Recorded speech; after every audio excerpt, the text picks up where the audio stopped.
we, the devotees of Swamiji, we know that Swamiji did not prescribe any diet for those who are doing the meditation. Even serious meditation, I mean, if you are into serious meditation, Swamiji did not prescribe a diet even for you. Okay? So, Vijaya Akka, she understands that Swamiji did not do it because Swamiji was afraid that if I put a restriction on the diet, people will not meditate, people will not come into the spiritual line for fear of the diet itself. Meaning, oh my God, if I go to the ashram, if I do the meditation, I cannot eat so and so and so and so food. I like that food very much. So once I start the meditation, I have to be on diet. I cannot eat that food, so I don't want to meditate. I would rather not meditate than go on a diet. This is what Vijaya Akka's understanding is. Okay?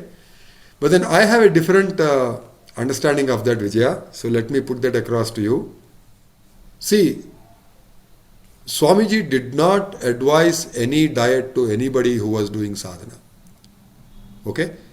But time and again, he would respond saying that when you need the diet, you will automatically get it. Meaning, your diet will change automatically when there is a need for it. When there is a need for change, the change will happen automatically. You don't have to enforce it. Okay? Now, we all know very well that Swamiji was completely against fasting. He never allowed anybody to fast. Okay? On the contrary, in our tradition and in all traditions for that matter, whether you take the Islam, Muslim tradition or Christianity or the Jewish people, in all these traditions, fasting is given a lot of importance. Swamiji never allowed anybody to fast. If he came to know that somebody was fasting, he would force them to eat something right then. Break the fast and eat something. Okay? Now this is what Swamiji used to do. This is how yogis are very different from what we think they are. Okay? We think that they teach something, but what they teach is very, very different. And we know it because we have been close to a yogi, we have lived with a yogi. Okay? So, from that, what I understand is, I'll also give you a couple of examples. What I understand is, it's the other way around. What I mean is, it's not that if you starve, you will be able to make more progress in meditation or in sadhana. It is the other way around. What I mean is, as and when you make more progress in your sadhana, automatically you will start dieting. You will change your diet, or your diet will change automatically to suit your sadhana, to suit the level or the status of your sadhana. You don't have to enforce it on yourself. You don't have to starve to become a better meditator. When you become a better meditator, automatically you will reduce eating your food. The quantity of your food or the type of food also may change. It's not the other way around. Okay? To illustrate this, to convey the message to Vijaya and to the others, that this is not my assumption, or this is not that I am only expanding on what Swamiji taught. Okay? No, Swamiji may not have forced people to go on a diet so long as they did not do long hours of meditation. But those who did long hours of meditation, Swamiji would have enforced a diet on them. No, sorry. Even that is not the case. To prove that, I take the example of Ken Parmot. Ken Parmot was a devotee from the USA. He met Swamiji in 1988. Then he accompanied Swamiji on his way back to Bangalore. He came to Bangalore. Yes, so that is the devotee who is wearing the orange or the ochre colored t-shirt. He is Ken Parmot. Now today he has become Swami Ken after completing the tapas. Okay? So I am talking of the time when he started his tapas at the Bangalore ashram. He came to Bangalore along with Swamiji. He came to the Bangalore ashram where Swamiji was living at the time. He came there along with Swamiji, and then he asked Swamiji, I think he asked Swamiji even in the US, saying that I want to do tapas. Then Swamiji said, you come to Bangalore. So he came to Bangalore along with Swamiji. Then to do the tapas, Swamiji gave him a separate room.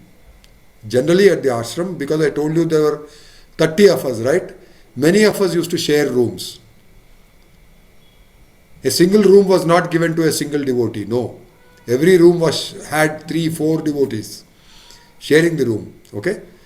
But because he wanted to do tapas, Swamiji initiated him into tapas and put him in a single room. There was nobody else in the room.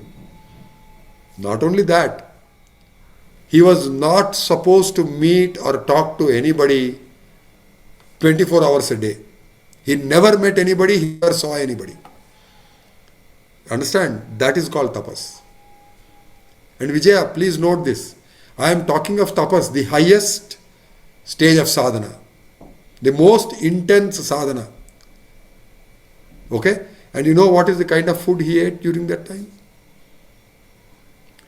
Whatever food was prepared in the ashram for the rest of us, for all of us, whether it is the sambar, the rice, the breakfast, idli and dosa, or the puri, khichdi, vada, all the items that we eat, same items were being served to him. The only difference was, he was not to come into the dining hall. He would remain in his room throughout the day and night. Remain alone, single. Then how did he have his meal? One of the devotees was given the duty that he has to carry his food. Ken's food was carried in a plate to his room, not into his room. It was placed outside his room at the door, covered with another plate.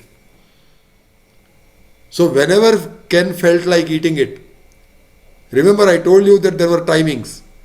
9 to 10 is breakfast, not for Ken. 1 to 2 is lunch, not for Ken. Ken can have it when he pleases. Whenever it is time for him to have the meal or the breakfast, he will have it at that time. Or if he doesn't have it, he doesn't have it. That's all. Okay? So the instruction to the person who was carrying the meals to Ken was that carry the breakfast to his room, keep it in front of his door, come back. You don't knock the door, you don't give it to him. Keep it at the door. You come back. Lunch, again you carry it another plate, take it there, keep it there. If the breakfast has not been consumed, bring it back. If it has been consumed, bring the empty plate back. Okay? Again, dinner time, take the dinner there, leave it there. You understand, Vijaya? So Ken was made to eat the same food that we all ate, except that he had a choice. He could eat it at any time that was convenient for him, meaning when he came out of the meditation, at that time he could eat it. Second, the option was given to him whether to eat it or not. It was not necessary that he should have breakfast, he should have lunch and he should have dinner. No, that was left to him. Whichever meal he wants to have, he can have it. If he doesn't have a meal, that is fine. He'll have the next meal. But he will eat the same food that we ate. So, no diet. Even for a person who was doing tapas, there was no diet prescribed or enforced by Swamiji. Clear? Okay. Now I am telling you about tapas, the highest stage of sadhana. So at any other intermediate stage, I am sure the same would have applied. Right? Now let us take another example. Immediately after the Mahasamadhi of Swamiji, Yashoda Akka, she remained in trance for a few days, from morning till night. In the nights, she used to come out of the trance, and after that we don't know what happened because she used to return to her room right? Probably she used to sleep, or we don't know whether she remained in trance again then. So early in the morning, she would come to Swamiji's room with a glass of milk. She would come and offer it to Swamiji and go into trance. Spontaneously. I mean, it's not that she wanted to go into trance or she could put herself into trance. No. Swamiji would put her in trance. And throughout the day, she would be available to all of us as Swamiji. We would go and talk to her, discuss, not to her actually, but to Swamiji, discuss with Swamiji. He would guide us, he would tell us what to do, what next to do, how to do. Please note it, this is after the Mahasamadhi of Swamiji. This happened in Bangalore, not in Adivarapeta. After Yashoda went to Adivarapeta for the Mahasamadhi and returned to Bangalore, Yashoda used to remain in trance throughout the day, every day. And this is what happened. And you know what? She used to consume that one glass of milk and nothing else throughout the day. Probably she took water. And a couple of times I remember when she came out of the trance in the night, I used to ask her, Akka, aren't you hungry? You haven't had any food at all. You haven't had any solid food. Yeah, that is Yashoda. The one in the red sari and wearing the glasses, the spectacles, that lady is Yashoda Akka. Okay, Vijaya. See now, Yashoda normally would take whatever food we all used to eat. Okay, same sambar, rice, curry, vegetables, dosa, idli, puri, everything she used to consume, whatever we consumed. But during those days, when she used to remain in trance, throughout the day, she could consume only a glass of milk. And after a few days, when she came out of trance, she was continuing her normal diet, normal food like any of us. Even today, as I understand, she does long hours of meditation, 3 hours, 4 hours at a stretch. Throughout the day, she does a lot of meditation, probably 10 hours a day. If she has changed her diet, it is because she is a diabetic now. Otherwise, she eats the same food that we all eat.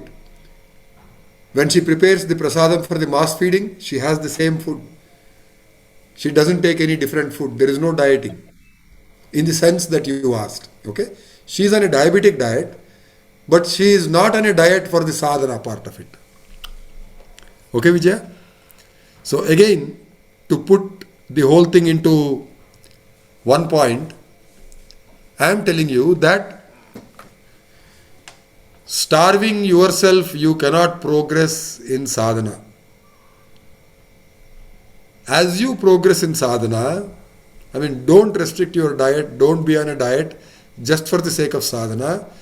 But as you progress in sadhana, automatically your diet will change. What you eat or drink will change. How much you eat or drink will change. And then the sadhana will continue and you will make progress. Okay? So it's the other way around. That's what I am trying to tell Vijaya. Okay, Vijaya? Yeah, thank you, Anna. Okay, Vijaya.